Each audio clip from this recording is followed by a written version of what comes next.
हरे कृष्णा हरे कृष्णा हरे जय राधा माधव कुंज बिहारी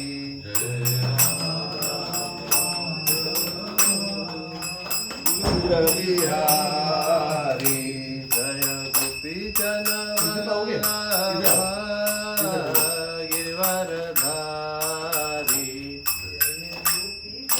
वल्लभ गिरवरधारी यशोदानंदन व्रज जन रंजन यशोदानंदन यमुना तीरा वनचारी यमुना तीरा वनचारी जय राधा माधव कुंज बिहारी जय राधा माधव कुंज बिहारी जय गोपी जन वल्लभ गिरवरधारी जय गोपी जन वल्लभ गिरवरधारी यशोदानंदन व्रज जन रंजन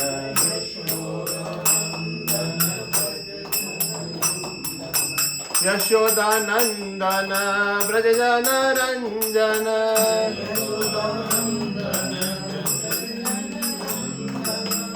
यमुना तीरा वनचारी वनचारी यमुना तीरा वनचारी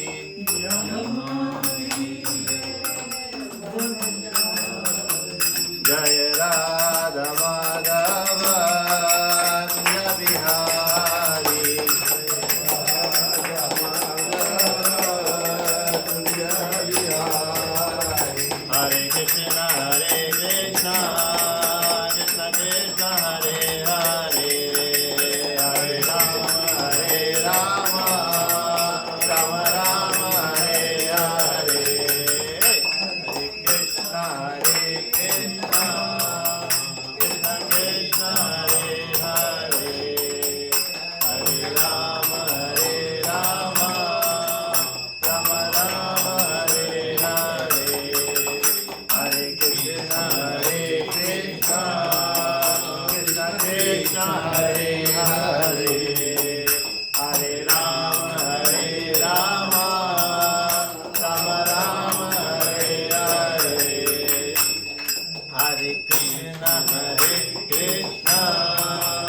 कृष्ण कृष्ण हरे हरे हरे राम राम हरे हरे जय जगन्नाथ बलदेवा सुभद्रमैया जय सुदर्शन देवा जय जगन्नाथ बलदेवा सुभद्रमैया जय सुदर्शन देवा जय नरसिंह देव नरसिंह देव जय नरसिंह देव जय राधे श्याम राधे श्याम जय रामय श्याम जय राधे श्याम राधे श्याम जय वृंदावन धाम जय ललिता विशाखा जय हो राधे श्याम ललिता विशाखा जय हो राधे श्याम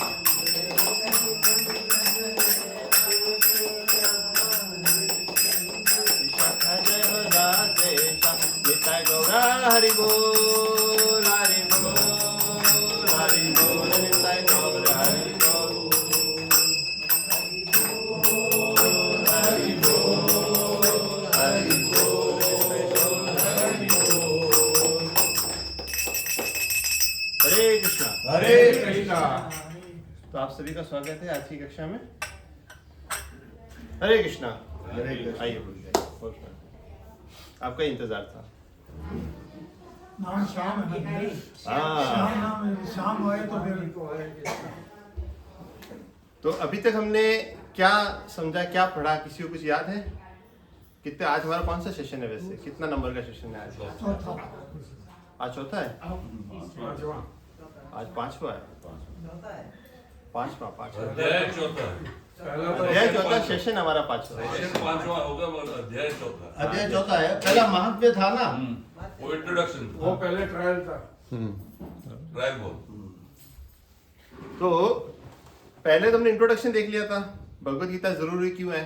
फिर पहले चैप्टर में आए थे, कंफ्यूजन था, डाउट था अर्जुन जी को, हथियार रख दिए थे, धनुष बाण एक और रख दिए थे।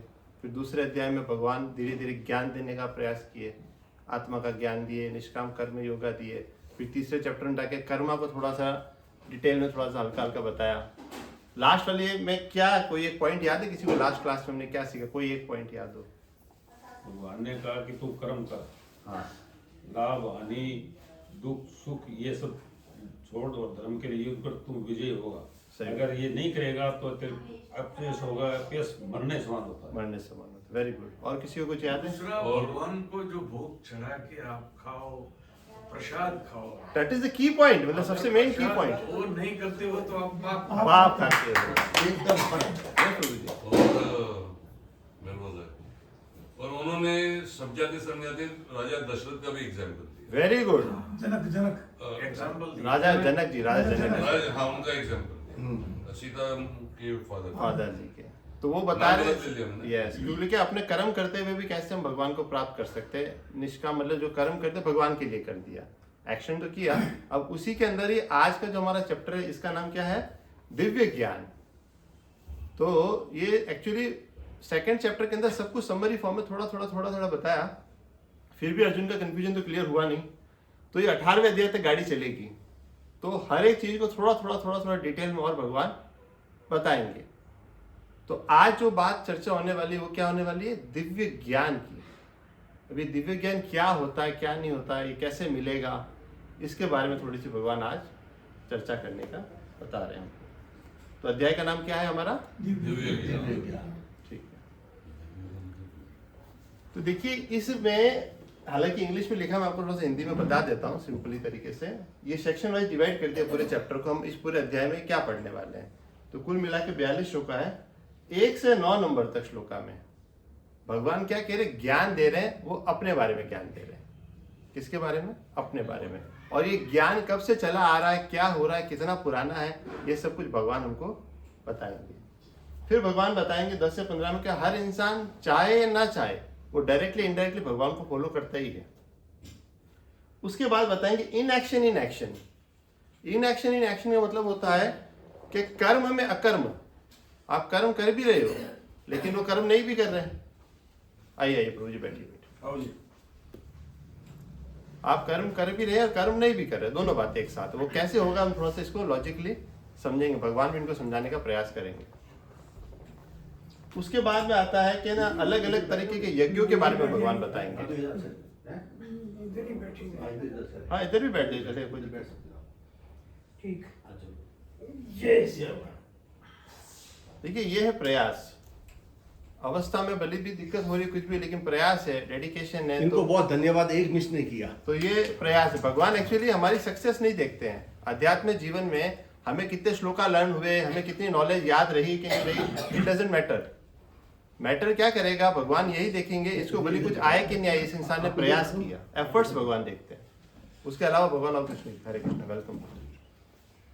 फिर आगे हम देखेंगे, ये हमने बता दिया कर्म के अंदर अकर्म कैसे होता है वो भी समझाएंगे। फिर अलग अलग तरीके के यज्ञों के बारे में बताएंगे। जैसे एक यज्ञ होता है ना, ओम स्वाहा स्वाहा, अग्निकुंड जलाते हैं, तो वो एक तरीके का यज्ञ है। सिर्फ वही यज्ञ हो ऐसा नहीं। हम यहाँ पे बैठ के जो चर्चा कर रहे हैं ये भी एक यज्ञ है। और कितने कितने यज्ञ होंगे सब भगवान बताएंगे। फिर बाद में ये जो है, ये नॉलेज हमको कैसे मिलेगा, कहाँ से मिलेगा, और ये जो नॉलेज है इसके बाद हमारे को क्या प्राप्त होगा, इसके क्या फायदे होंगे, वो सब भगवान हमको समझाएंगे। तो आगे बढ़ते हैं हम लोग पहले श्लोका की तरफ। देखिए पहले अध्याय में ओपनिंग बैट्समैन कौन थे? धृतराष्ट्र। और सेकंड में संजय। Sanjay, very good. और तीसरे में अर्जुन जी वेरी गुड, दिखाइए। अब पहली बार भगवान श्री कृष्ण पहला श्लोक बोलने वाले हैं, तो ये चैप्टर अपने आप में बहुत ज्यादा इंपॉर्टेंट है। तो इस बार ओपनिंग कौन कर रहा है? भगवान खुद कर रहे हैं इसके अंदर। पहले ही श्लोका के अंदर भगवान क्या कह रहे हैं? श्री भगवान उवाच। एक्चुअली यहाँ पे श्री कृष्ण उवाच ये नहीं लिखा, वहां पे अर्जुन लिखा, संजय लिखा, धृतराष्ट्र लिखा, यहाँ पे श्री भगवान लिखा। क्यों श्री भगवान लिखा? कृष्णा भी तो लिख सकते थे ना, बिकॉज भविष्य में क्या होने वाला है कि बहुत सारी ब्रांचेस हो जाते हैं, बहुत सारे देवी देवता हैं, बहुत सारी सब चीजें हैं, तो भगवान वो है कि नहीं है, इसकी भी लोग कहेंगे हम तो क्वेश्चन करते हैं, हम कृष्णा को जानते ही नहीं, हम कृष्णा कौन है मानते ही नहीं, तो that is why it is written भगवान उवाच। तो इसके ऊपर क्या वो जो कह रहे हैं उनके ऊपर भी संदेह नहीं कर सकते, संशय नहीं कर सकते, कह कौन रहा है अल्टीमेटली? ये भगवान है।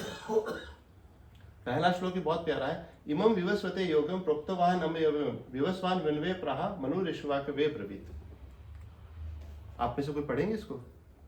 भगवान कृष्ण ने कहा, मैंने इस अमर योग विद्या का उपदेश सूर्य देव विवस्वान को दिया और विवस्वान ने मनुष्य के पिता मनु का उपदेश दिया और मनु ने इसका उपदेश इक्ष्वाकु को दिया। अब आइए, अब आप समझिए, ये जो ज्ञान है, ये जो नॉलेज है, आपको पता है भगवत गीता कितने साल पहले कही गई थी? 5200। 5200 का एवरेज। वो द्वापर का एंड था और अभी कलयुग चालू हो गया है, तो 5000 समथिंग 200 साल पहले कुरुक्षेत्र नाम की जगह पे कृष्ण और अर्जुन के बीच जो संवाद हुआ वो भगवत गीता हम लोग अभी पढ़ रहे हैं। इसका मतलब ये नहीं है कि इसी 5000 साल पुराना नॉलेज है। ये नॉलेज कितना पुराना है? इमॉर्टल। हाँ, इमॉर्टल। कैलकुलेशन भी नहीं हो सकती। आज हम थोड़ी थोड़ी तो कैलकुलेशन करने का प्रयास करेंगे। अब भगवान क्या कह रहे हैं? भगवान ने किसको दिया? सूर्य देव को दिया। सूर्य देव जो है ना, सूर्य नारायण भगवान हमारे, उनको दिया सबसे पहले। फिर उन्होंने किसको दिया? मनु। मनु होता है मनुष्य के पिता, ब्रह्मा जी की संतान होती है। हम लोग कहते हैं ना कि एक फिलॉसफी चलती है, पहले बंदर था, बंदर धीरे धीरे एडवांस होकर के ये मनुष्य बन गया। ऐसा नहीं है, ब्रह्मा जी की संतान में आते हैं। मनु से अपन मानव बने, हम मनुष्य ही हैं, पहले बंदर से जानवर बने, ऐसा कुछ नहीं है। तो साइंस के रोज रोज चेंज होती रहती है। हमारे शास्त्रों के अंदर पहले कहे जो हमारे जो परम पिता कौन है? ब्रह्मा जी, उनकी संतान मनु। मनुष्य से आए तो मनुष्य बने सब आगे। तो हम सब किसके हैं? मनुष्य। तो मनुष्य के बाद, मनु के बाद कौन है सबसे बड़े राजा? इक्ष्वाकु। इक्ष्वाकु का नाम सुना किसी ने? कौन है? राम जी के, इनके वंश के अंदर राजा रामचंद्र जी आए थे, इक्ष्वाकु वंशज कहते हैं। हाँ हाँ, राम भगवान जी आए थे ना, तो इक्ष्वाकु वंश के अंदर आए थे। तो वो ज्ञान कहाँ से मिला? यहाँ से मिलता आ रहा है, परंपरा से मिलता आ रहा है। अच्छा, परंपरा में भी क्या होता है? पहले जब ज्ञान डिस्ट्रीब्यूट होता था ना, गुरुकुल जाते थे विद्यार्थी, तो श्रुतिधर होते थे जो विद्यार्थी। श्रुतिधर का मतलब होता है गुरु ने बोला, शिष्य ने सुना और उसको याद रह गया। कोई रिटर्न फॉर्म नहीं होता था। जैसे आजकल यूनिवर्सिटी है, कॉलेजेस है, सब जगह बुक्स होती है, नोटबुक्स होती है, सब कुछ होता है। पहले ये सब नहीं होता था। पहले क्या होता था? श्रुतिधर, सुन लिया और याद रह गया। अगर कोई कहता था नहीं XYZ गुरु का शिष्य है, तो उसकी गुडविल बन जाती थी कि अच्छा ये तो उनका शिष्य है, तो मतलब ये टॉप का ही होगा। एक यूनिवर्सिटी की ब्रांड नेम लगती थी। तो वैसे ये चीज परंपरा से चलती आ रही थी। इसमें हमको थोड़ा सा एक वर्णन आएगा, वो है ये ब्रह्मा जी की आयु का। तो ये बड़ा सा चार्ट है, इतना ज्यादा समझ में नहीं आएगा, तो मैं इसको आपको सिंपल वे में समझा दूंगा कि ब्रह्मा जी का लाइफ कितना होता है, उनका एक दिन कितना होता है, उसके एक दिन में क्या होता है, और हम कहाँ बैठे हैं। थोड़ा सा जनरल नॉलेज की हम चर्चा करेंगे। देखिए, कलयुग जो होता है ना, कलयुग की एज है 4,32,000 साल। कितनी? 4,32,000 ईयर्स कलयुग का लाइफ स्पैन है। अभी हम लोगों ने सिर्फ 5,000 साल बिताए हैं। कितने? 5। सिर्फ 5,000। और कहते हैं कि इतना कुकर्म आ गया, इतनी गंदगी आ गई, इतना सब कुछ आ गया। अभी तो कुछ भी नहीं है। वो घोर कलयुग अभी बाकी है। वो सब बाद में आएगा। कहते हैं कलयुग का एंड जब आने वाला होगा ना, तो इंसान की हाइट एक चने के झाड़ होता है, पौधा 2.5-3 फुट हमारी इतनी रह जाएगी। 13 साल की आयु में लड़कियां नानी बनेंगी जी। एट द एज ऑफ 13 लड़कियां नानी बनेंगी। नानी ग्रैंडमदर। हाँ, और निर्वस्त्र होके भी घूमेंगी। तो और एसिड की बारिशें भी होंगी, बहुत सारी चीजें होंगी। अभी हमको जो लग रहा है ना, अभी भक्ति बहुत प्रबल है। अब आप देखोगे कहीं ना कहीं भागवतम चलता है, कहीं ना कहीं कुछ चल रहा है। अभी सुनहरा अवसर चल रहा है, ये गोल्डन पीरियड है। अभी कोई बहुत ज्यादा बुराई नहीं है। कहीं ना कहीं आप सुनोगे भागवत चल रहा है, कहीं ना कहीं कुछ ना कुछ चल रहा है, कोई ना कोई कुछ ना कुछ ऑर्गेनाइज कर ही देता है। अभी रिपेयरेबल है। अभी तो बहुत अच्छी बात में हम लोग, अभी तो बहुत अच्छी पोजीशन में हम लोग के, कम से कम भगवान का नाम ले रहे हैं, सुनने के इंटरेस्टेड है। फिर आगे चल के तो लोग सुनने के भी इंटरेस्टेड नहीं होंगे। कलयुग अपना प्रभाव बढ़ाता जाएगा। कलयुग से बड़ा युग होता है, वो होता है द्वापर युग। वो उससे डबल होता है, 8,64,000 साल। हम तो कलयुग कभी, हमारी एज ही कितनी, 60, 70, 80, 90, 100, उसके ऊपर तो है नहीं। फिर आता है त्रेता युग, फिर आता है सतयुग। आपको पता ना 4 युग होते हैं। 4 युग का टोटल करते हैं ना तो 43,20,000 साल होता है। कितना? 43,20,000 साल। सोच भी नहीं सकते हम, नहीं सोच सकते ना। अब आगे आइए, मैंने इसको क्या किया, मिलियंस में किया ताकि जीरो थोड़े कम हो जाए, बोलने में अच्छा रहे। 4 अभी 43,20,000 बोलो, इससे क्या बोलूँ 4.32, तो बोलने में अच्छा लगता है मिलियंस में। 4.32 मिलियंस हो गए। इसको कहते हैं एक चतुर्युगा। साइकिल घूमता है ये, एक चतुर्युग घुमा, फिर वापस से चतुर्युग आएगा, उसके बाद वापस एक चतुर्युग आएगा। तो ये समय का चक्र चल रहा है। ब्रह्मा जी का जो एक दिन होता है ना, उसको एक कल्प कहते हैं। कल्प नाम सुना होगा ना आपने, कल्पवास किया। जैसे प्रयागराज में होता है ये माघ महीने में जो, तो एक दिन भी रह के आए तो ऐसे कहते कल्पवास का पुण्य मिल गया। तो ये कल्प का मतलब होता है ब्रह्मा जी का एक दिन। अब ब्रह्मा जी का एक दिन क्या होता है, 1,000 चतुर्युगा। मतलब एक चतुर्युगा हमने देखा 43,32,000 साल, ऐसे 1,000 टाइम्स होगा ना। कितने टाइम्स? 1,000 टाइम्स। तो ब्रह्मा जी के 12 घंटे होते, सिर्फ पूरा दिन नहीं होता, सिर्फ 12 घंटे। ये दिन है उनका, डे पार्ट। और उतनी बड़ी ब्रह्मा जी की रात्रि भी होती है। और इस तरीके से देखेंगे तो यहाँ तक आंकड़ा आएगा, ज्यादा आंकड़ों में जाएंगे नहीं। और ब्रह्मा जी की उम्र जो 100 वर्ष की है। ब्रह्मा जी की भी एक आयु है, दैट इज 100 ईयर्स। हमारे लिए तो कैलकुलेशन के बाहर की चीज है। ये देख लीजिए 365 दिन और 100 साल, इतने इतने इतने इतने जीरो। अभी आगे मिलियन लिख रहे, 6 जीरो और आ जाते हैं। तो ये हमारे कैलकुलेशन के तो बाहर की चीज है। भगवान ये कहने की कोशिश कर रहे हैं कि ये जो नॉलेज है ना, ये अभी तुमको नहीं दिया, पहले भी दे चुका हूं मैं। किसको दिया था? उनको दिया था, उनको दिया था। अब नेक्स्ट श्लोका के ऊपर आइए। एवं परंपरा तम इमम राज ऋषियो विदु सकाले ने महता योगो नष्ट परम तप। इसका मतलब क्या, वो पढ़ते, कोई पढ़िए इसको। इस प्रकार यह परम ज्ञान गुरु परंपरा द्वारा प्राप्त किया गया और राजर्षियों ने इसी विधि से इसे समझा, किंतु कालक्रम में यह परंपरा छीन हो गई, अतः यह विज्ञान यथारूप में लुप्त हो गया लगता है। ऐसा होता ही है ज्यादातर। क्या होता है कि आज हम कोई चीज फॉलो कर रहे हैं, कोई इंसान मान लो फिर परिवार से अलग होके, मतलब अच्छी पढ़ाई लिखाई करके अमेरिका चला गया, वहां पे शादी कर ली, 2-3 पीढ़ी चली गई, तो वो क्या होता है कि हमारे रिचुअल्स तो पूरे भूल जाते हैं ना। एक ब्रेक आ जाता है। जैसे आपने अपने संतान को अगर नहीं समझाया कि यज्ञ में बैठना है, कि पूजा करनी है कि नहीं करनी, तो वो नहीं जानेगा। परंपरा छिन्न भिन्न हो जाती है। कितना भी आप कोशिश करो, 3 पीढ़ी के बाद, 4 पीढ़ी के बाद बहुत सारे बदलाव आ जाते हैं। समाज में बदलाव आ जाते हैं, हर जगह आते हैं। तो ये हमेशा एक पीढ़ी की जिम्मेदारी रहती है कि आने वाली पीढ़ी को हमारी धरोहर पास ऑन करें। पास ऑन नहीं करेंगे तो लुप्त हो जाएगी। इवन हमारे अंदर लुप्त तो बहुत ज्यादा हो गई। जब मुगल लोग आए थे तो भी बहुत अटैक हुआ था, आइए प्रभु जी, तब भी सब बहुत सारी चीजें लुप्त हो गई। फिर अंग्रेज आए, अंग्रेजों ने इतना सारा लूट लिया तो बहुत सारी चीजें लुप्त। आज हम लोग देखिए, आज मेरे दादाजी तक तो सारे धोती पहनते थे। मेरे दादाजी तक सब धोती पहनते थे, वो हमारा कल्चर था। लेकिन आज धीरे धीरे वेस्टर्न कल्चर इतना आ गया, ज्यादातर सब पैंट शर्ट में आ गए, कोट में आ गए, सब कुछ आ गए। तो we are adopting something else जो हमारा नहीं है। अब ये क्या हो रहा है, परंपरा द्वारा तो आया है लेकिन काले क्रम में छूट गया। अर्जुन जी को डाउट हो रहा है कि मैं और आप तो सेम एज ग्रुप के हैं, सेम मतलब समकालीन। जैसे मैं मान लो 40 साल का हूं, आप लोग 60-70 साल के, तो भी है तो समकालीन ना, 20-30-40 साल का ही अंतर है। आप और हम तो ये, और ये तो हजारों लाखों साल पहले सूरज भगवान है, ये कैसे समझू भाई? How it is possible? आपने सूरज भगवान को ये नॉलेज दिया, आप तो मेरे सामने अभी भी आए, अभी आपका जन्म हुआ और फिर आप में हो जाएगा जो भी है। तो भगवान कहते हैं कि तुम्हारे और मेरे तो अनेक जन्म हो चुके हैं, मुझे तो सब कुछ याद है, तुमको याद नहीं है ये सब चीजें। तो भगवान क्या शाश्वत है, इटर्नल, मतलब पहले से ही है वो चीज। अब आगे आइए, स एवाय मया तेज युक्त पुक्त प्रार्थना भक्तोसी में सखा चेती रहस्यम हे तद उत्तमम। अब क्या है कि ज्ञान देने के पहले क्वालिटी बताई जा रही है कि अगर आपको ज्ञान चाहिए तो प्री रिक्विसाइट, कहते हैं ना कि घी में घी गाली चाहिए, कि वो जो घड़ा होता है वो एलिजिबल है कि नहीं उस ज्ञान लेने के लिए। तो ज्ञान लेने के लिए एलिजिबिलिटी क्या है वो देख लीजिए, कोई पढ़िए इसको। आज मेरे द्वारा वही है प्राचीन योग, यानी परमेश्वर के साथ अपने संबंध का विज्ञान तुमसे कहा जा रहा है, क्योंकि तुम मेरे भक्त तथा मित्र हो, अतः तुम इस विज्ञान के दिव्य रहस्य को समझ सकते हो। मतलब भक्त बनना बहुत इंपॉर्टेंट होता है। जैसे हमने पहली शरणागति का भाव लाए थे, तो भक्त जब हम बनेंगे तो हम ये ज्ञान जो होता है ना, एक्चुअली ऐसे कहते हैं दिव्य ज्ञान हृदय प्रकाशित। बहुत ज़्यादा हम सुन के, बहुत ज़्यादा दिमाग लगा के, कैलकुलेशन करके दिव्य ज्ञान ले लेंगे तो हम नहीं ले सकते दिव्य ज्ञान। दिव्य ज्ञान कृपा से आता है, परंपरा से आता है। ऐसे ये फ्लो कैसे चलता है, ऐसे चलता है। तो वो जैसे वो ऐसे आएगा तो उसको लेते जाएंगे तो अपने अंदर आ जाएगा।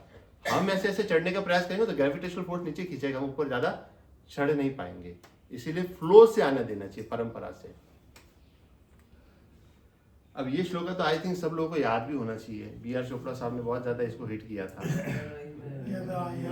महाभारत में। ये 2 श्लोक आए कंटिन्यूशन में, है ना। यदा यदा हि धर्मस्य ग्लानिर्भवति भारत अभ्युत्थानम् अधर्मस्य तदात्मानं सृजाम्यहम् परित्राणाय साधूनां विनाशाय च दुष्कृतां धर्म संस्थापनार्थाय संभवामि युगे युगे। फिर जाने शंख भी बजाते थे, जोर से आता था। बहुत सुना है। महाभारत का पहला श्लोक यही है। हाँ, तो ये क्या है आज हम इसको समझेंगे थोड़ा सा, ये क्यों इंपॉर्टेंट है। यदा यदा ही धर्मस्य, कैसे भगवान अवतार लेते हैं वो सब पिक्चर में आप देख सकते हैं। इसको पढ़िए माता जी, इसमें इसको पढ़िए। हे भारतवंशी, जब भी और जहाँ भी धर्म का पतन होता है और अधर्म की प्रधानता होने लगती है, तब तब मैं अवतार रहता हूँ। मतलब ऐसा नहीं है कि अधर्म हावी होता है, बार बार होता है। ये धर्म धीरे धीरे थोड़ा सा डाउनफॉल हो जाएगा। जैसे मान लीजिए अपन पहली बार में आए थे तो ज़्यादा मेंबर्स थे, फिर 2-4 कम हुए, फिर 2-4 ऐड हुए, तो धीरे धीरे नेक्स्ट आगे के चैप्टर्स तक जाएंगे तो अपन देखेंगे 10-12 लोग ही बचेंगे। क्योंकि इंटरेस्ट आना और उसको फॉलो करना बहुत मुश्किल होता है, क्योंकि हमको कोई ना कोई माया देवी शक्ति खींच लेती है। हमको ये बताती है आज तेरे पास में इससे ज़्यादा इंपॉर्टेंट काम ये वाला है, तुमको यहाँ जाके क्या करना है, पहले ये वाला काम बता दिए तो अगली बार भी जाके देख लेंगे। तो ये ग्रेविटेशनल फोर्स है जो हमको ड्रैग करेगा। इंपॉर्टेंस हमारी लाइफ के अंदर क्या चीज़ की आनी है वो धीरे धीरे हमको प्रैक्टिस से आएगा। अब आप ये समझ के क्यों आते भगवान, धर्म को पतन होता है। पता नहीं। धर्म की रक्षा करें। अब नेक्स्ट श्लोक आता है, परित्राणाय साधूनां विनाशाय च दुष्कृतां धर्म संस्थापनार्थाय संभवामि युगे युगे।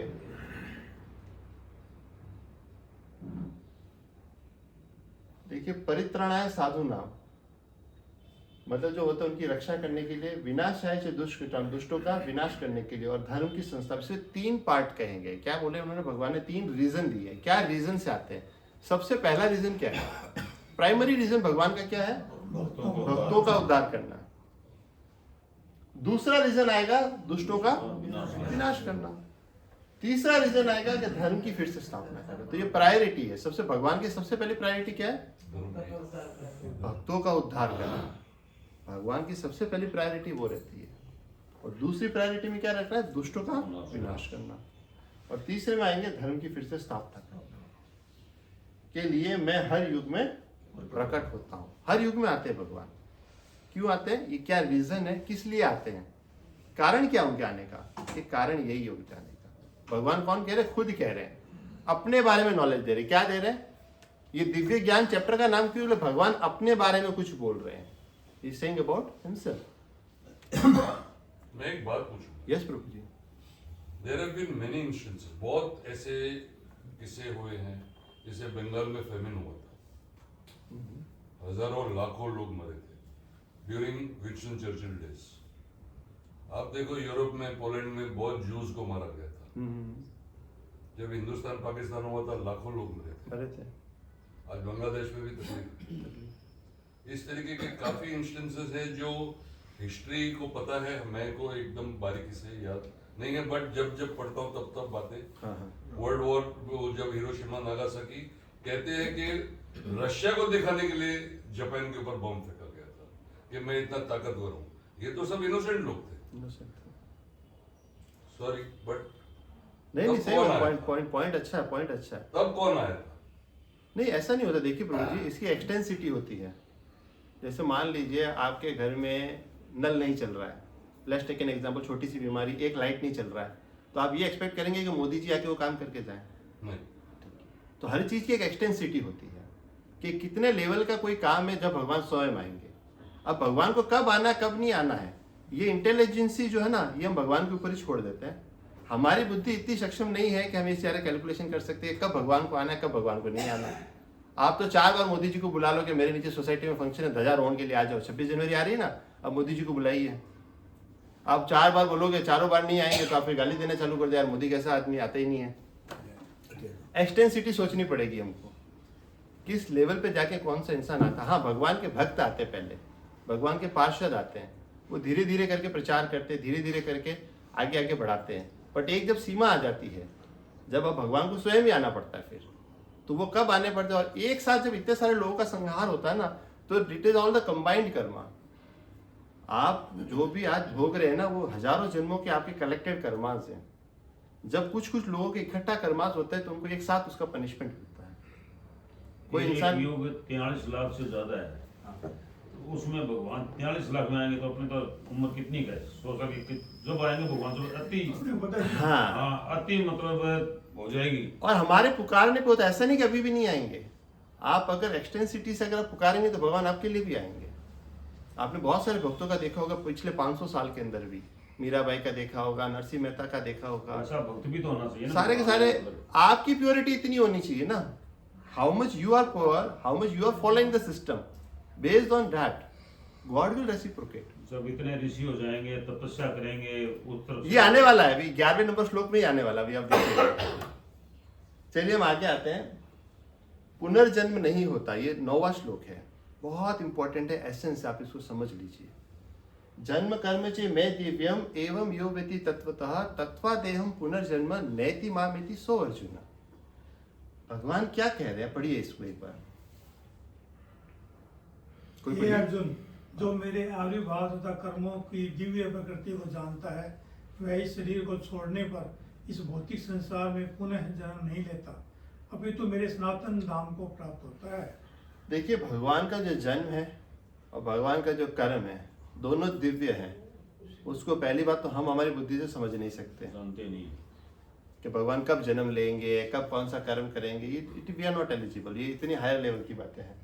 और ये इंसान जब समझ जाता है, जैसे बहुत से लोग ना टिप्पणियां करते हैं, कोट्स करते हैं कि कर्म का विधान तो इतना बड़ा है, भगवान को भी इसके अंदर फंसना पड़ता है, राजा रामचंद्र जी को भी 14 वर्ष का वनवास भोगना पड़ा, कर्म का विधान तो इतना कड़क है, कोई इसे छूट नहीं सकता। तो ये सब गलत बातें हैं। भगवान कर्म और इन सब के ऊपर की चीज है। भगवान जब यहाँ आते हैं तो वो भोगने के लिए नहीं आ रहे, वो लीला कर रहे हैं, मार्गदर्शन देने के लिए आ रहे हैं। यही बात भगवान खुद इस श्लोका के अंदर समझा रहे हैं कि जन्म कर्म चे में दिव्यम। हर इंसान इस बात को समझ नहीं पाता है, वो अपने इंटेलेक्चुअल के हिसाब से उसका बैलेंस शीट बनाते हैं, अपने दिमाग के हिसाब से उसकी एनालिसिस निकालते हैं, और भगवान को भी हमारे जैसे तराजू में तोलने लग जाते हैं, जबकि भगवान हमारे जैसे तोलने जैसे योग्य नहीं है। उनके क्या है, जन्म और कर्म दोनों ही दिव्य हैं। और जो इस बात को समझ लेगा, हालांकि बहुत से कम समझते, पर जो इस बात को समझ लेगा वो उसका पुनर्जन्म नहीं होगा, और वो कहाँ निवास करेगा, भगवत धाम में निवास करेगा। तो उसको ये आना, ये समझ में आना, दैट टेक्स टाइम, प्रैक्टिस के साथ आएगा। समझ पा रहे ना मेरी बात को? बिल्कुल समझ आ गई बात। पहला सेक्शन हमारा कंप्लीट हो गया। क्या करेंगे हम लोग? हरे कृष्णा कृष्णा कृष्णा हरे हरे, हरे राम राम राम हरे हरे। अब हम आते हैं नेक्स्ट सेक्शन की तरफ। पहले सेक्शन में क्या दिया, भगवान ने अपने बारे में ज्ञान दिया, और ये ज्ञान कब से आ रहा था वो भी बता दिया, कितना पुराना है ये सब कुछ बता दिया। भगवान अब कहेंगे कैसे हर इंसान डायरेक्टली या इनडायरेक्टली उसको फॉलो करते ही करते हैं, कैसे होता वो हम समझते हैं। ये बहुत सुंदर श्लोक है, 11वां नंबर श्लोक है। ये यथा माम प्रपद्यन्ते ताम सदैव भजाम्यहम् मम वर्तमानो वर्तन्ते मनुष्य पार्थ सर्वशः। कोई पढ़ेंगे इसको? जिस बात से सारे लोग मेरी शरण ग्रहण करते हैं उसी के अनुरूप मैं उन्हें फल देता हूँ। हे पार्थ, प्रत्येक व्यक्ति सभी प्रकार से मेरे पथ का अनुगमन करता है। देखिए संस्कृत में शब्द ये यथा माम प्रपद्यन्ते। आप जितना परसेंटेज भगवान के प्रति अपना झुकाव दिखाएंगे ना, भगवान उतना ही परसेंटेज में आपको रिप्लाई देंगे। एक्सटेंसिटी जो अपनी भी बात हो रही थी कि आपका कितना सीरियसनेस है। आप 5% ही मेहनत करना चाहते हैं कि मैं भगवान के लिए सिर्फ 5% ही करूंगा, ज्यादा तो अपना भोग विलास करूंगा, एंजॉय करूंगा, पार्टी करूंगा, जो भी मुझे करना है, वॉट एवर माई चॉइसेस। तो भगवान उसमें आपको लिबर्टी देते हैं। ऐसा तो है नहीं कि पकड़ के जबरदस्ती खींच के बिठा देंगे। आपकी चॉइस है। आप 10 मिनट देना चाहते हैं, 1 घंटा देना चाहते हैं दिन का, कि 2 घंटा देना चाहिए। जिस तरीके से जितना परसेंटेज आपका झुकाव होगा भगवान के प्रति, उतना ही भगवान आपको सामने से रिप्लिक, कहते हैं ना रेसिप्रोकेशन, उसमें इंग्लिश में वर्ड है रेसिप्रोकेशन।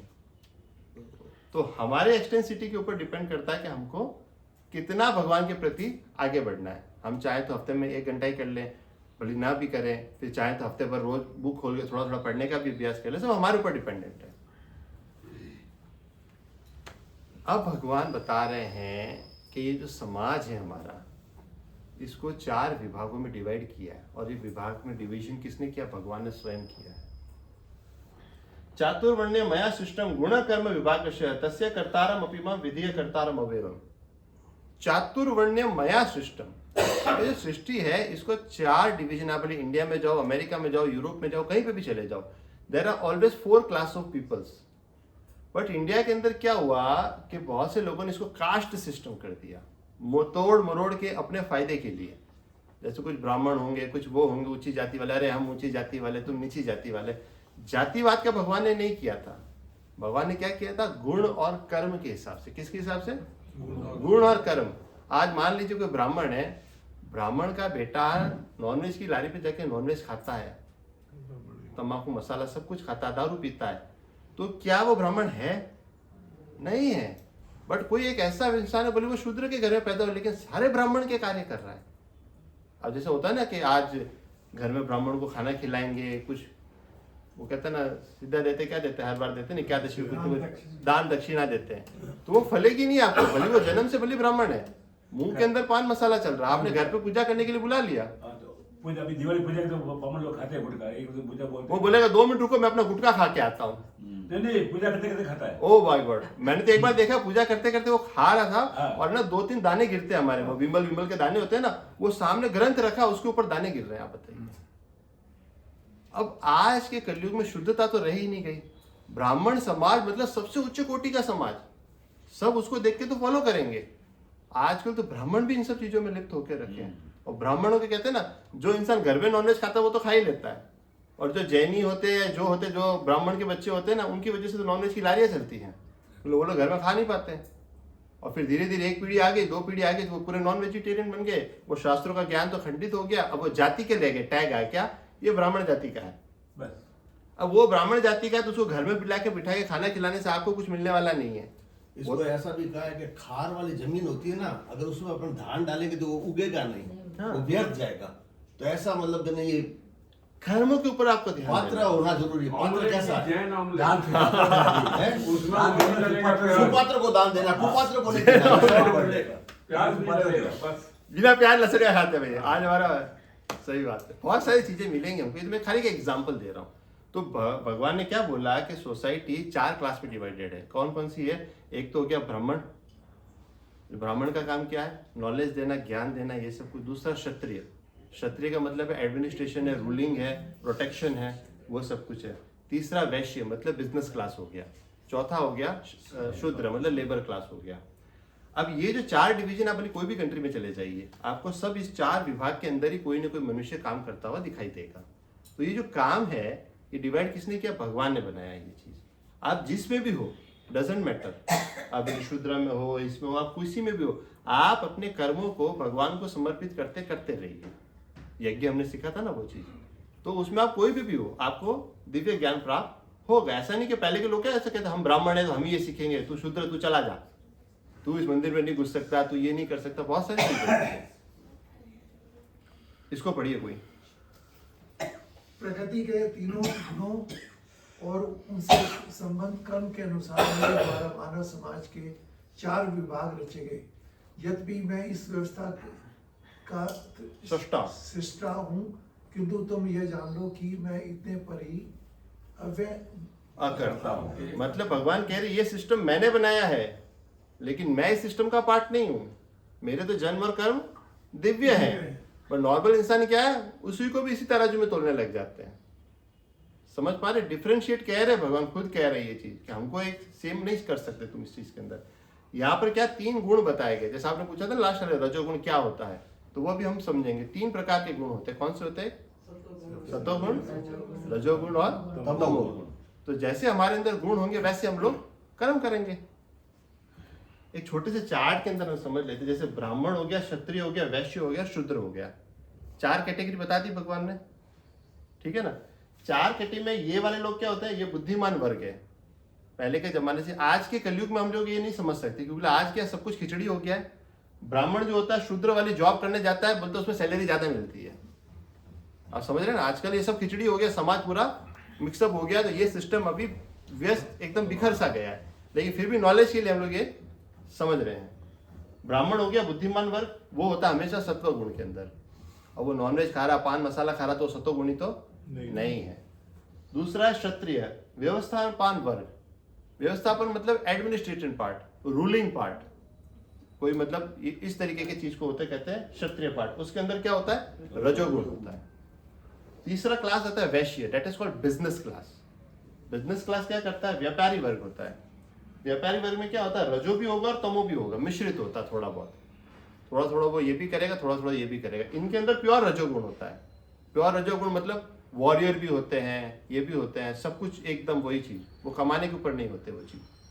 लास्ट आता है शूद्र, कामकार वर्ग। इनके अंदर पूरा तरह का तमोगुण होता है। जैसे आप पीछे देखेंगे सेलिब्रिटी के पीछे भी वो झोपड़पट्टी टाइप्स बना हुआ है, उसमें ज़्यादातर मुर्गा खाते हैं, नॉनवेज खाते हैं, दारू पीते हैं, प्याज लहसुन खाते हैं, बस यही सब उनका चलता रहता है। आए दिन डॉक्टर के यहाँ पे भीड़ लगी रहती है। तो वो खाना पीना भी उनका वैसा ही होता है, रहन सहन भी सब कुछ वैसा ही होता है। तो भगवान क्या बता रहे हैं, वर्ग होते हैं। अच्छा, आप इसमें आप ये समझ लीजिए, कमाने का दायित्व खाली एक के ऊपर है। अब सुनिए, इनका रोजगार कैसे चलता पता है। जैसे आप बिजनेसमैन है, तो ब्राह्मण है तो आपने उसको दक्षिणा दी, डोनेशन दिया, तो उसका घर किससे चलता है, दक्षिणा से। क्षत्रिय है मतलब रूलिंग है, अभी गवर्नमेंट है, वो टैक्स देते हो तो उनका चलता है, वो कमाते थोड़ी है, वो किससे चलता है, टैक्स के ऊपर चलता है। तीसरा वर्ग है वैश्य। वैश्य मतलब बिजनेसमैन। तो पूरे समाज में कमाने की जिम्मेदारी किस पे, वैश्य के ऊपर है। उनके अंडर में जो कामकाज करते हैं, जैसे आपके स्टाफ वगैरह होंगे, जो भी कोई होंगे, उनको आप क्या देते हैं, सैलरी देते हैं। सैलरी देते हैं ना, तो जाता सब इसी के पास से ही है, ऊपर भी जाएगा, इधर भी जाएगा, इधर भी जाएगा। तो सारी की सारी जिम्मेदारी किस पे, वैश्य के ऊपर। ये हमारा सेक्शन 2 कंप्लीट। अब हम क्या करेंगे, हरे कृष्णा कृष्णा कृष्णा हरे हरे, हरे राम राम राम हरे हरे। अब हम आगे की ओर बढ़ते हैं। ये बहुत ही इंटरेस्टिंग सेक्शन है, इसको समझ पाना भी आसान नहीं है, सीरियसली कह रहा हूँ, इसको इतना जल्दी हम नहीं समझ सकते। In action path of liberation, मतलब कर्म के अंदर अकर्म। आप कर्म कर भी रहे हो और कर्म नहीं भी कर रहे हो। नया कॉन्सेप्ट आप समझिए, एकदम भगवान समझा रहे हैं ये चीज, कि जैसे आप बिजनेस कर भी रहे हो और बिजनेस नहीं भी कर रहे हो, आप खाना खा भी रहे हो और आप खाना नहीं भी खा रहे हो। अब ये कैसे हो सकता है, तो भगवान ये चीज समझाएंगे। हालांकि हमको शायद एक बार में समझ में आए कि नहीं, डिपेंड्स, बट मैं अभी थोड़ा सा आपको बताने का प्रयास करूंगा। उसके पहले हम ये समझ लेते हैं, भगवान बता रहे कर्म 3 तरीके के होते हैं। एक होता है कर्म, एक विकर्म और एक अकर्म। कोई भी आप कामकाज करेंगे या तो कर्म है, कर्म कांड मतलब शास्त्र संगत, जब आप बिजनेस कर रहे हो, ये कर रहे हो, वो भी कर रहे हो, डेली एक्टिविटी आप जो भी अच्छे अच्छे काम कर रहे हो वो आते हैं कर्म के अंदर। विकर्म मतलब शास्त्र विरुद्ध काम, जो बुरे बुरे काम है। कोई चोरी चपाटी कर रहा है, कोई नॉनवेज खा रहा है, कोई दारू पी रहा है, कोई सिगरेट फूक रहा है, कोई किसी को मार रहा है, कुछ भी कर रहा है, तो जो शास्त्र विरुद्ध काम है वो हो गए विकर्म। तीसरा है अकर्म। अकर्म के 2 मतलब होते हैं। अकर्म का मतलब कोई कामकाज करना ही नहीं, इनएक्टिव, और उसका एक ये मतलब होता है कि कृष्ण के लिए कार्य करना, तो वो हो जाएगा हमारा अकर्म। जैसे हमने 2 जंजीरें देखी थी ना, 2 रस्सियां, वो बाहर नहीं आ, जब बाहर लोहे की जंजीर ली थी, सोने की लोहे की, बात ही ना बहाने को लोहे की जंजीर लूंगी, और किसी ने कहा जो सोने की लूंगा ना। तो ये सब होता है। तो अगर हम अकर्म मतलब क्या, बंधन में नहीं आएंगे, उसके अंदर बॉन्डेज में नहीं आएंगे। पिछले अध्याय में हमने क्या सीखा था, किसके लिए कर्म करना है? नहीं, मैंने क्विज में भी डाला था, कर्म किसके लिए करना है? श्री विष्णु के लिए कर्म करना है। आप सबने क्विज भी तो की थी अभी। हाँ, मतलब मैंने वर्ड पूछा है, भगवान तो सही बात है, बट आपने स्पेसिफिक वर्ड दिया था। तो ये हो गए 3 चीजें। अब ये देखिए, मैंने पिक्चर के हिसाब से आपको समझाने का प्रयास किया है। कोई एक इंसान है, वो हिमालय पे जाके तपस्या करने बैठ गया, सब कुछ छोड़ छाड़ के मान लो वहां पे चला गया। तो यहाँ पर क्या है कि उसका मन जो है फिर भी लगा हुआ है, कहाँ पे? भोग विलास में। अरे ये खाना है, अरे ये घूमना है, अरे ये देखना, वो करना। बैठ तो गया वो, इनएक्शन में है, लेकिन माइंड पूरा एक्शन में है। और यहाँ पर कृष्ण भगवान कह रहे हैं अर्जुन को, तू कर्म कर मुझे समर्पित करते हुए। तो यहाँ पर तो वॉर कर रहा, मतलब बहुत बड़ी चीज कर रहा है, लेकिन फिर भी वो अकर्म है। क्या है? In action in action. कर्म के अंदर भी अकर्म है। समझ आया? थोड़ा थोड़ा 2-5% आया, हल्का हल्का। एक स्टोरी समझाता हूँ छोटी सी। कृष्ण भगवान के गुरु दुर्वासा मुनि, वैसे तो उनके संदीपनी मुनि हैं, एक दुर्वासा मुनि भी उनके गुरु है। तो वो नदी के उस पार थे। तो भगवान ने गोपियों को कहा कि आप उनके लिए अच्छा अच्छा खाना बना के लेके जाओ। वो आए हैं, इतने बड़े पुरुष हैं। तो ठीक है, बीच में यमुना जी नदी आ गई। तो यमुना जी नदी है, तो बोले अब कैसे पार करके जाएंगे, सबने इतना बढ़िया बढ़िया बनाया है। तो बोले तुम नदी को ऐसा बोलो कि अगर कृष्ण पूर्ण रूप से ब्रह्मचारी है तो तुम रास्ता दे दो। तो गोपियां विचार करने लगे, अरे हमारे साथ इतने हंसी मजाक करता है, इतना सब कुछ करता, तुम ब्रह्मचारी कहाँ से हुए? हैं? तुम तो रासलीला लेते हो, ये सब, तुम कहाँ के ब्रह्मचारी हो गए? तो उन्होंने बोला यमुना जी को, अगर कृष्ण पूर्ण रूप से ब्रह्मचारी है तो रास्ता दे दो। और यमुना जी ने रास्ता दे दिया। सब गोपियां हैरान, ऐसा कैसे हो गया? फिर चले गए वो, और उनको वो जो 56 भोग की आइटम ली थी वो उनको ऑफर किया। अब दुर्वासा मुनि तो खाली घास का जूस पीते थे, वो खाना वाना कभी नहीं खाते थे, कुछ नहीं खाते थे। बट वो इतना प्रेम से इतना सब बना के लेके आए, तो उन्होंने उसको लिया। फिर बोले अब वापस जाना, तो वापस कैसे जाएंगे? तो बोला अब तुम नदी को ऐसा बोलो कि अगर दुर्वासा मुनि ने अगर कुछ नहीं खाया तो रास्ता दे दीजिए। क्या? दुर्वासा मुनि ने अगर कुछ भी नहीं खाया तो रास्ता दे दीजिए। तो यमुना जी ने रास्ता दे दिया।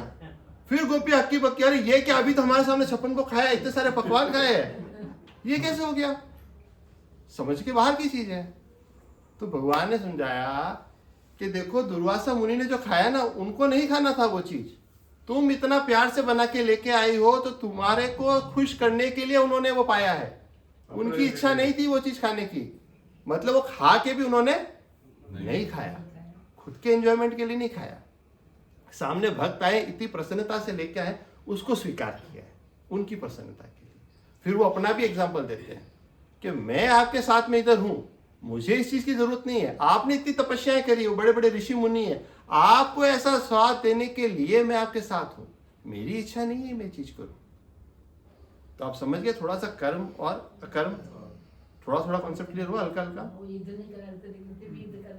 हाँ, वो युद्ध कर रहा है लेकिन फिर भी युद्ध नहीं कर रहा है वो, समझ रहे ना कहने मतलब। तो 2-5% आएगा, धीरे धीरे धीरे धीरे धीरे प्रैक्टिस से हमको समझ में आएगा।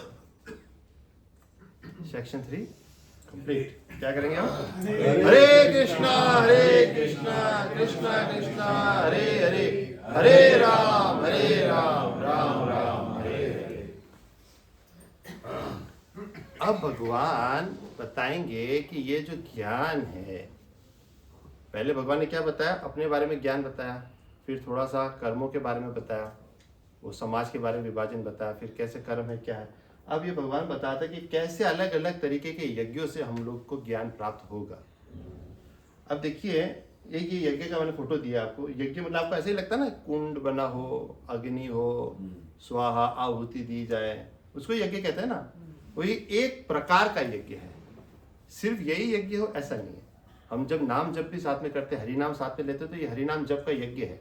अभी हम कथा श्रवण कर रहे हैं तो ये भी एक यज्ञ है। तो there are different types of sacrifices. भगवान ये कह रहे हैं आप जो अपना काम कर रहे हो आप उसको ही यज्ञ बनाओ। कैसे बनेगा ये चीज? जब आप भगवान के लिए कार्य करने लगोगे तो वो जो काम भी है वो काम आपका काम नहीं रह जाएगा, आप अकर्ता बन जाओगे और वो जो होगा यज्ञ बन जाएगा आपका। कैसे होगा वो समझाएंगे भगवान। 4 वर्ण तो बता दिए थे और 4 आश्रम होते हैं। आश्रम कौन कौन से होते हैं? एक तो ब्रह्मचर्य आश्रम होता है, एक होता है गृहस्थ आश्रम, एक होता है वानप्रस्थ और एक होता है संन्यास आश्रम। तो भगवान इसके माध्यम से हमको ये चीज बताएंगे। ये सारे श्लोका नंबर हैं, शॉर्ट में मैं आपको बता रहा हूँ। कुछ लोग होते हैं वो देवी देवताओं की पूजा करते हैं, आराधनाएं करते हैं, तो उनको थोड़ा फल मिलता है, जो भी मिलता है। तो कुछ ना कुछ तो कर रहा है। भगवान कह रहे कहीं ना कहीं शुरुआत तो करो, ये नहीं तो ये करो, ये नहीं, कुछ तो शुरुआत करो आप। भले जो भी देवी देवता को करते हो, जो भी करते हो वो करते हैं। ब्रह्मचारी होते हैं वो कंट्रोलिंग द सेंसेस, वो इंद्रिय को नियंत्रण करते हैं। ब्रह्मचारी क्या होता है? वो भोग नहीं करता है, हर चीज में अपने आप को कंट्रोलिंग। उसके अंदर क्या सिखाया जाता है?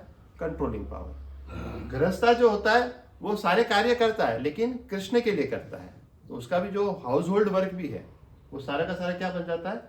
यज्ञ बन जाता है। कुछ लोग पतंजलि का योगा सूत्र, योग पीठ में भी होता है ना, सब कुछ ध्यान व्यान करते हैं ये सब। कुछ लोग जो होते हैं चैरिटी के द्वारा करते हैं, दान के द्वारा। जैसे ऐसा कहा जाता है जो वैश्य समाज एक गृहस्थ है, जो भी घर बार लेकर बैठा है, उसका एक फर्ज बनता है कि वो दान करे। एक बार एक स्टोरी आती है, तो कुछ ना ब्रह्मचारी थे, वो रोज दक्षिणा मांगने, कहते हैं भिक्षु के रोज मांगने जाते खाते थे भिक्षा। तो बोले इस घर में मत जाना, ये लेडी कभी नहीं देती, बहुत खड़ूस औरत है। ठीक है, तो ब्रह्मचारी नया नया था, बोले मैं तो जाऊंगा, ट्राई करूंगा, ऐसे क्या है। फिर उसे क्या, उसने डोरबेल बजाई, वो किचन में से आई, फिर गुस्सा करने लगी, बोले भिक्षा दे दो, ये दे दो, कर दो। तो उसको बहुत गुस्सा आया लेडी को, तो वो गई रसोई में, चूल्हे की राख ली और राख ले जाके उसको दे दी। तो ब्रह्मचारी बहुत खुश हो गया। तो खुश क्यों हो गए? बोले आज आपने ऐश दिया है, ऐश का मतलब राख, आज आपने ऐश दिया है, कल आप कैश भी दोगे। आज आपने देने का तो शुरुआत किया, आपके हाथ से तो कुछ निकल ही नहीं रहा था, तो कम से कम राख तो दिया आपने, यही बहुत बड़ी बात है। वो ब्रह्मचारी उसमें खुश होके चला गया। तो हम गृहस्था के ऊपर ये बहुत बड़ी जिम्मेदारी है कि जितना हो सके हम उतना श्रद्धा के अनुसार, ऐसा नहीं ज़्यादा, जितना भी हो, कहीं पे भी जब अच्छे से चैरिटी होनी चाहिए। कुछ लोग होते हैं हठ योग प्राणायाम करते हैं। हठ योग आप समझ गए ना? शरीर को एक्सट्रीम लेवल पे लेके चले जाना। एक पाँव पे खड़े हो गए, टट्टार बैठ गए। कोई एक साधु बाबा देखते ना उधर, एक हाथ ऐसे ही खड़ा है, ऊपर ही रखेगा, कोई ऐसा बैठा तो ऐसे ही बैठा रहेगा। हट से करते हैं, जिद, हठ योग, जिद हो गई। फिर ये हो गया। फिर ऑल एक्शन परफॉर्मेंस सेक्रीफाइस, जो जो हम कर्म करेंगे वो हमको कहाँ लेके जाएगा? दिव्य ज्ञान की तरफ ले जाएगा। सबके स्तर होते हैं, योगा का लेडर होता है, कर्म कांड हो गया, ये हो गया। सबसे टॉप मोस्ट योगा कौन सा है? क्विज में आया था ना, सीढ़ी बताई थी, भक्ति योगा। सबसे ऊंचा जो योग है वो कौन सा है? भक्ति योग। धीरे धीरे आएगा अभी समझ में। Section 4 complete. क्या करेंगे हम लोग? हरे कृष्णा कृष्णा कृष्णा हरे हरे, हरे राम राम राम हरे हरे। अभी तक थोड़ा समझ में आ रहा है ना? थोड़ा बहुत आ ही रहा ना, एकदम तो इधर उधर की बात तो नहीं है ना एकदम। अब ये लास्ट सेक्शन है इसका, ये बहुत इंपॉर्टेंट है कि ये जो ट्रांसेंडेंटल नॉलेज, मतलब जो दिव्य ज्ञान है, अटेन्ड इन द परंपरा can slash all kinds of doubt. जब ये ज्ञान परंपरा के माध्यम से आप लेंगे तो आपके जितने भी संशय हैं, जितने भी डाउट्स है, सब कुछ क्लियर हो जाएगा। परंपरा से नहीं लेंगे, इधर उधर का ले लेंगे तो गड़बड़ी होना है। देखिए इंडिया के अंदर बहुत से लोग अपने आप को बहुत ज्ञानी समझते हैं, इंटेलेक्चुअल। जैसे मान लीजिए कोई वकील बन गया, फिर उसने कोई पीएचडी कर ली, कोई केमिस्ट्री का प्रोफेसर था उसने पीएचडी कर ली, तो कोई सीए था उसने ये कर लिया, तो वो अपने आप को बुद्धि वर्ग क्लास समझता है। क्या समझता है? बुद्धि। बोलता है मैंने इतनी बुक्स पढ़ ली, मेरे को ये सब आता है, मैं भगवद गीता भी पढ़ लूंगा, इस पर भी अपना टिप्पणियाँ करूँगा, इंटरप्रिटेशन। तो interpretation there are more than 700 India के अंदर। कितने? 700 से ज्यादा टीकाएं लिखी गई हैं भगवद गीता के ऊपर। लेकिन क्या होता है कि हर एक अपना अपना इनपुट डालता है। वो भगवान क्या कहना चाहते हैं उसको वो नहीं समझता, वो क्या समझता है ना वो उसके अंदर वो डालता है। अगर हम भी वो पढ़ने जाएंगे तो वो जो समझा है वही हम चीज समझेंगे। समझ पा रहे हैं? लेकिन भगवान के जो भक्त होते हैं, शुद्ध भक्त होते हैं, वो भगवान क्या कह रहे हैं वो as it is message, as it is meaning के साथ हमारे पास आता है, तब हम इंसान भक्त बनता है, नहीं तो इंसान भक्त नहीं बन सकता। ध्यान कभी पूरा होता ही नहीं है। ज्ञान तो हमें ये चीज ध्यान रखना है कि हम क्या चीज का श्रवण करने बैठे हैं।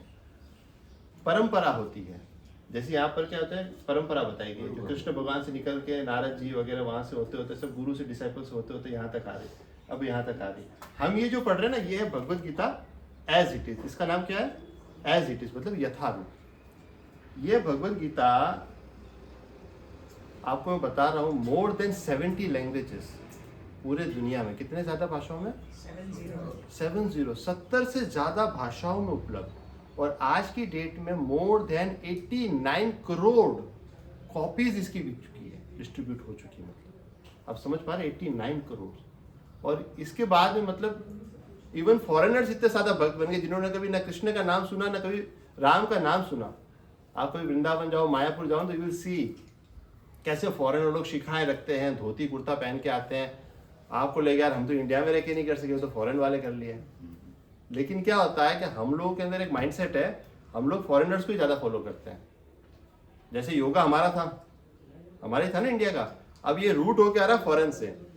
तो योगा प्रैक्टिस, तो योगा का ट्रेंड चल रहा है, बहुत जगह योगा क्लासेस चल रही है, सब कुछ चल रही है। तो हर जगह ट्रेंड चलता है, जो वेस्टर्न कंट्री फॉलो करती है हम लोग उसको ही फॉलो करते हैं। तो ये हमारे लिए भी एक शिक्षा का विषय है।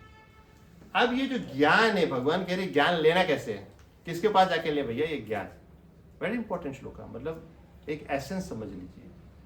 और कैसे लेना है, किसके पास जाके लेना है?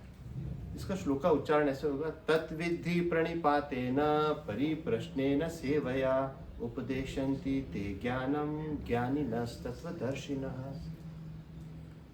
इसका ट्रांसलेशन पढ़ते, बहुत सुंदर है। कौन पढ़ेंगे? तो गुरु के पास जाके सत्य को जानने का प्रयास करो, उनसे विनीत होकर जिज्ञासा करो और उनकी सेवा करो। स्वरूप प्रसिद्ध व्यक्ति तुम्हें ज्ञान प्रदान कर सकते हैं क्योंकि उन्होंने सत्य का दर्शन किया है। सिंपल और क्लियर शब्दों में भगवान कह रहे हैं कि तुम कहाँ जाओ? गुरु के पास जाओ। ज्ञान लेना गुरु परंपरा से ही आना चाहिए। गुरु के पास जाकर सत्य को जानने का प्रयास करो। देखिए, आध्यात्मिक जीवन में आगे बढ़ने से पहला ही स्टेप होता है जिज्ञासा, क्यूरियोसिटी, मुझे जानना। हु एम आई, मैं कौन हूँ और मैं दुनिया में क्यों हूँ? यही सवाल अगर आपके दिमाग में अगर आ गया ना, तो सारी जर्नी क्लियर हो जाएगी। भाई आपको पूछा जाए 100 साल पहले आप कहाँ थे, आपको नहीं पता। 100 साल बाद आप कहाँ थे, आपको नहीं पता। मैं यहाँ पर कुछ समय के लिए प्रेजेंट हुआ हूँ, तो मैं क्यों हुआ? What is the reason? एक कोट है, there are 2 important days in our life. नहीं, the day when you were born. नहीं, मैं बता रहा हूँ, सुनिए तो सही, एक पार्ट आप सही है। The day when you were born and the day when you know why you were born, that is the 2 most important. Death तो होनी है, डेथ इज द नेचुरल, आप चाहे ना चाहे। बट जिस दिन आपने ये जान लिया कि मेरा जन्म हुआ क्यों है, तब आपने समझ पाया चीज। जन्म तो ले लिया, भगवान ने हमें कर्मों के हिसाब से हर जगह भेज दिया, बट ये जानना ये मनुष्य शरीर में ही हो सकता है। और कुत्ते बिल्ली को अगर आप बिठा दोगे तो वो नहीं समझ सकते, वो नहीं सोच सकते। इंटेलेक्चुअल जो दिया है, मनुष्य को दिया है, हम डिसाइड कर सकते हैं हमारे लिए क्या सही है, क्या गलत है, कौन सा रास्ता अपनाना है, नहीं अपनाना, हमारी पर्सनल चॉइस है। तो क्या है 2 डेज के अंदर, the day when we were born and the day when we know why we were born, हम क्यों पैदा हुए थे। ये जिस दिन जान लिया, हमारे लिए सबसे इंपॉर्टेंट है। अब ये ज्ञान अगर ले भी लिया, गुरु के पास चले गए। अच्छा, इसमें और 2 पॉइंट और भी थे कि विनीत होकर जिज्ञासा करो। विनीत का मतलब हम्बल बनकर। ओ महाराज, ये बताओ इसका जवाब क्या होता है? ये एटीट्यूड नहीं होना चाहिए। जैसे आजकल पंडित भी आ जाते हैं, सब आ जाते हैं, सब पैसे वाले होते हैं। पंडित उधर नहीं, उधर जाके बैठो, ये नहीं, ऐसा नहीं, ऐसा करो, ये बताओ तुम क्या हो रहा है, अब ये वाला पार्ट कर लो। हम ऑर्डर देने की मेंटालिटी के अंदर, हाँ जल्दी करो भाई, जल्दी करो, चलो चलो, ये टाइम नहीं है, फटाफट पूजा पढ़ो, सब फटाफट पढ़ो। तो हम लोग क्या ऑर्डर देने की मेंटालिटी में आ जाते हैं। तो ऑर्डर नहीं होता, विनीत। विनीत का मतलब हम्बल, जिज्ञासा। और जिज्ञासा भी कब करनी है? पहले उनकी सेवा करनी है। गुरु के पास गए, पहले उनके शरीर की, देखिए सेवा बहुत तरीके से हो सकती है। तो पहले हम उनकी सेवा कर लेंगे, सेवा करने के बाद गुरु प्रसन्न होता है ना, तो जिज्ञासाओं का आंसर अपने आप देता है, और वो जो आंसर देता है ना वो आपके हृदय में उतरता भी है। नहीं तो वो दे भी देगा तो सिर्फ कान के लेवल तक रहेगा, हार्ट तक नहीं पहुंचेगा। कान पे आएगा, इंफॉर्मेशन पे रहेगा, ट्रांसफॉर्मेशन में नहीं आएगा। आप समझ पा रहे हैं, ज्ञान का भी एक लेवल होता है, स्तर होता है। जान लिया, सिगरेट के ऊपर लिखा है पीना हानिकारक है, डब्बे पे लिखा है ना, तो ये इंफॉर्मेशन है। क्या है ये? इंफॉर्मेशन है। और उसको मान लिया, जानते हैं लेकिन मानते नहीं है, वो मान लिया तो वो ट्रांसफॉर्मेशन है। तो ज्ञान का भी स्तर होता है, हम किस स्तर पे वो समझना होगा। अगर हम सेवा करेंगे और विनीत होकर जिज्ञासा करेंगे तो ज्ञान अवश्य मिलेगा, और ज्ञान मिलेगा हमारे अंदर उतरेगा भी, नहीं तो उतरना मुश्किल होता है। हाँ, जो स्वरूप सिद्ध है, स्वरूप सिद्ध मतलब जिन लोगों ने आत्म साक्षात्कार कर लिया है, जिन्होंने अपना स्वरूप पहचान लिया, वो आपको सही में ज्ञान दे सकते हैं। ऐसा नहीं कि हर इंसान XYZ से आप ज्ञान लेने बैठ जाओ, ऐसा नहीं होना चाहिए। अब क्या होने वाला है, इतना ज्ञान ले लिया भैया, इतना सब कुछ कर भी लिया, तो उसका फायदा क्या आखिर में? तो भगवान क्या बता रहे हैं कि अगर आपने ये चीज किया तो ये 35, 36, 37, 38 ये 4 श्लोका के अंदर आता है। 35 में आएगा नो बिविल्डरमेंट, मतलब मोहित नहीं होगा वो। जब मोहित हो जाते हैं ना, अर्जुन जी भी पहले अध्याय में मोहित हो गए हैं, मोहित नहीं होगा। डिस्टॉप प्योर विजन, आपको हर चीज देखने के पीछे विजन मिल जाएगा, शास्त्र चक्षु जिसको कहते हैं। डिस्ट्रॉय सिंस, आपके सारे पाप नष्ट हो जाएंगे। ऑल रिएक्शन, जो भी आपके कर्मों के रिएक्शन है वो खत्म हो जाएंगे, और आप एकदम प्योर हृदय वाले, शुद्ध हृदय वाले, प्योर पवित्र बन जाएंगे। किससे बनेंगे? गंगा से। तो कहते हैं गंगा में नहा के बनते हैं, ये ज्ञान गंगा में नहा के भी इंसान पवित्र हो जाता है। उस गंगा से भी ज्यादा इंपॉर्टेंट है इस गंगा में नहाना, ज्ञान गंगा। ये भगवान कह रहे हैं। ये हो गया, यज्ञ भी हो गया, आप गंगा स्नान भी हो गया, सब कुछ हो गया। अगर आपको ऐसा लग रहा है बहुत सिंपल है, भगीरथ जी ने आपको बुला दिया और 1 घंटे के लिए आप बैठ के आए और चले गए, it is not so simple. ये रेयर ऑफ द रेयर चीज है, इसकी इंपॉर्टेंस आपको समझनी होगी। क्या कि हम ज्यादातर हम क्या जब पे पैसा देके जाते हैं कुछ करते हैं तो हम उसकी इंपॉर्टेंस समझते हैं। वो फ्री होता है तो क्या सोचते हैं तो फ्री है, ये वैल्यू रियलाइज नहीं होती है। अभी मान लो एक स्कूल है जिसकी 50,000 फीस है साल की, कोई ये 5 लाख है, कोई देहरादून में जाएगा 15 लाख रुपए फीस है, वो 15 लाख वाली फीस में बच्चा चाहता है, ओ तो वहाँ की वैल्यू ज्यादा, पैसा ज्यादा दिया है। तो इंसान का जितना पैसा देता ना उतनी उसको वैल्यू होती है। तो हमको ये नहीं समझना है कि ये हमको इजीली मिल गया, ये भी हमारे भी पुराने कर्मा है जो हमको यहाँ पर लेके आए हैं, और भगवान की कृपा है जो एक पूरा एक सेटअप तैयार हो रहा है कि हम सबको आज आदान प्रदान, हमको भी कृपा मिल रही है कि मैं वाणी की सेवा कर रहा हूँ, मतलब I am using my voice. मैं भी क्या सेवा कर रहा हूँ, अपनी वाणी को लगा रहा हूँ। पापा जी पूरा ये समझ लो, घर लग रहा, लाइट, पंखा, टीवी सब कुछ, लैपटॉप वगैरह सब, ये फोन सब भगवान की सेवा में लग रहे हैं, तो उसके लिए हमको प्रसन्नता है। अब क्या आएगा, ये ज्ञान किसको मिलेगा? 3 स्टेप बता रहे भगवान। फेथ इन द स्क्रिप्चर, जिसको शास्त्रों के ऊपर भरोसा है, और जो डेडिकेशन इन द प्रोसेस, जो प्रोसेस जो भगवान बता रहे हैं उसके अंदर श्रद्धा से लगा हुआ, उसके ऊपर उसको विश्वास है, और सेंस कंट्रोल मतलब इंद्रिय नियंत्रण है। ये 3 चीजें जिसके पास है उसको ही ये ज्ञान मिलेगा। तो अगर हमको कभी ज्ञान चाहिए हो, लेना हो, तो ये चीजें हमको होनी चाहिए। आगे हम जाएंगे तो 40 नंबर श्लोक में क्या कहते हैं भगवान, किसको ये ज्ञान नहीं मिलेगा? पहले बताते किसको मिलेगा, अभी किसको नहीं मिलेगा? इग्नोरेंट, इग्नोरेंट का मतलब अज्ञानी। अज्ञानी को नहीं मिलेगा। फेथलेस, जो भरोसा ही नहीं करता ना भगवान पे, ना साधु पे, ना शास्त्रों पे, किसी पे भरोसा करता ही नहीं है। तो जो करता ही नहीं तो उसको ज्ञान मिलेगा कैसे? आपके सामने गुरु आ भी गए, उन्होंने कुछ आपको सलाह दे भी दी, बट आपको सुनना ही नहीं है, उसको मानना ही नहीं है, चलो भैया कुछ होना नहीं है उसके अंदर। Those who doubt the scriptures have fall down, जो शास्त्रों के ऊपर संदेह करते हैं, जैसे अभी हम भगवत गीता चर्चा कर रहे हैं, तुम बोले भगवत गीता क्या है, ये कुछ नहीं है, ये वो, इसके ऊपर संदेह करने लग गए, तो कुछ ज्ञान आने वाला नहीं है, तो ज्ञान नहीं मिलेगा। ये चीज है। फिर भगवान कहते हैं कैसे रिएक्शन फ्री कर्म करना है। आप अपने बस वही कह रहे कर्म योग के बारे में कि फल को समर्पित कर दो, वही चीज है। और जैसे आपको ये नॉलेज लेना है, उसके बाद में सेल्फ रियलाइज, आपको आत्मा का धीरे धीरे ज्ञान होने लग जाएगा। मैं शरीर नहीं, मैं आत्मा। भगवान भगवत गीता में फोकस इसी पे बार बार करते हैं, क्या चीज? मैं शरीर नहीं, मैं आत्मा। ये धीरे धीरे ज्ञान, नॉलेज, उसको इंफॉर्मेशन के बाद ट्रांसफॉर्मेशन। सिगरेट पे लिखा है पीना हानिकारक है, that is just an information. उसको मान लिया। हम कहते हैं हम शरीर नहीं आत्मा, हम शरीर नहीं आत्मा, बट मानना बहुत बड़ी चीज है, मानना है। मानना है। अब ये लास्ट श्लोका है, कोई पढ़िए इसको।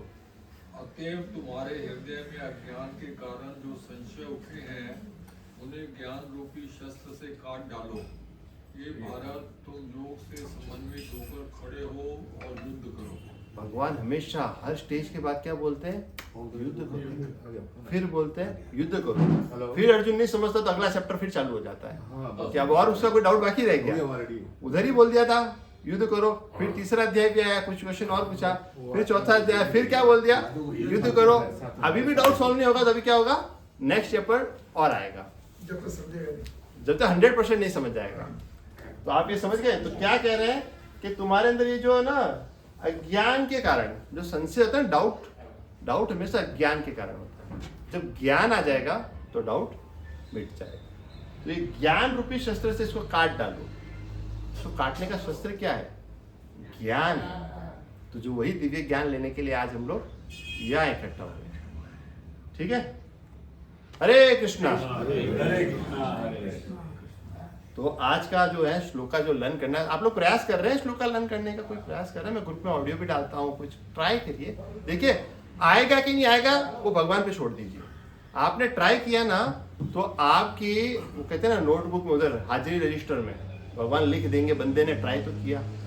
ट्राई करने का देखते हैं आया नहीं आया, वो कर्म का फल तो हमें देखना ही नहीं है। भगवान अभी तो क्या समझा रहे हैं? फल की इच्छा मत करो ना, फल तो हमको देखना नहीं है। वो आपको आया कि नहीं आया वो भगवान के ऊपर। मैंने प्रयास किया, दैट इज माय कर्मा। भगवान आपके कर्म देखेंगे, रिजल्ट को भगवान कभी नहीं देखते। हमने कल कोशिश की। जैसे मान लीजिए कि हमने अभी कीर्तन करने बैठे हैं, कोई बहुत ही बेसुरा गा लेगा, कोई बहुत अच्छा गा लेगा, तो भगवान तो भाव देखता है ना कि भाई तू अच्छे राग में गा रहा है, कैसे गा रहा है, उससे कुछ लेना देना नहीं है। भगवान आपका कर्मा देख रहे हैं, आपके भाव देख रहे हैं। तो अभी हम लोग इसको पढ़ेंगे, मेरे पिताजी आपको बताएंगे। ये श्लोक में ये 4 चैप्टर दिए हैं, चारों मिला के एक श्लोक होता है। तो हमको याद करने के लिए मैं एक एक को 3 बार करूंगा ताकि अपन को याद हो जाए। आप एक बार तो पापा जी मैं दोहराइए, पहले मैं 3 बार। बोलूंगा फिर आप जने बोलना। ऐसे 3 बार करेंगे हर लाइन को, तो थोड़ा सा प्रोनाउंसिएशन इजी हो जाए। तद्विद्ये प्रणिपातेन पातेन तद्विद्ये प्रणिपातेन तद्विद्धि प्रणिपातेन तद्विद्ये प्रणिपातेन तद्विद्धि प्रणिपातेन परिप्रश्नेन सेवया परिप्रश्नेन सेवया परिप्रश्नेन सेवया परिप्रश्नेन सेवया परिप्रश्नेन सेवया परिप्रश्नेन सेवया उपदेक्षन्ति ते ज्ञानम् उपदेशन्ति ते ज्ञानम् उपदेक्षन्ति ते ज्ञानम् उपदेशन्ति ते ज्ञानम् उपदेक्षन्ति ते ज्ञानम् उपदेशन्ति ते ज्ञानम् ज्ञानिनस्तत्त्वदर्शिनः ज्ञानिनस्तत्त्वदर्शिनः ज्ञानिनस्तत्त्वदर्शिनः ज्ञानिनस्तत्त्वदर्शिनः ज्ञानिनस्तत्त्वदर्शिनः ज्ञानिनस्तत्त्वदर्शिनः। ये ऐसा पूरा श्लोक हुआ। 34 अब एक बार पूरा श्लोक करा दो आपको जी। तद्विद्ये प्रणिपातेन परिप्रश्नेन सेवया उपदेक्षन्ति ते ज्ञानम् ज्ञानिनस्तत्त्वदर्शिनः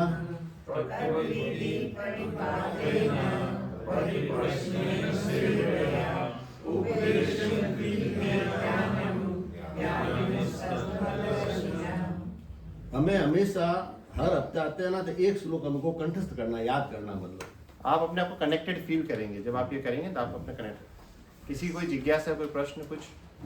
आप कह रहे थे ना लोग वेस्ट को फॉलो करते बोलिए। हैं। हाँ, लोग वेस्ट को फॉलो करते हैं। Yes yes yes. आपको एक बात की बहुत सुन के आश्चर्य होगा। अर्जेंटीना एक कंट्री है साउथ अमेरिका में, वहाँ पे एक डिस्कोटेक है